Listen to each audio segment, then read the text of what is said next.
Tonight, I would like to share a little bit about how different groups within society have experienced this last year, both in the UK and around the world.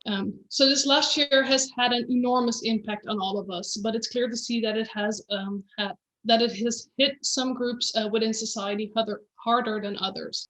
So people with underlying conditions first heard that they were going to be shielded, that they were going to be protected from this virus. And from the moment this concept was first introduced, it was evident that the practice of shielding is highly impractical. So how impractical it really is becomes clear when looking at the worldwide figures for pre-existing conditions. Estimates suggest that 1 in 5, or around 22% of all people, has a pre-existing condition. It's simply impossible to shield 22% of all people sufficiently from this virus. The list of patient groups that would be shielded was also incomplete.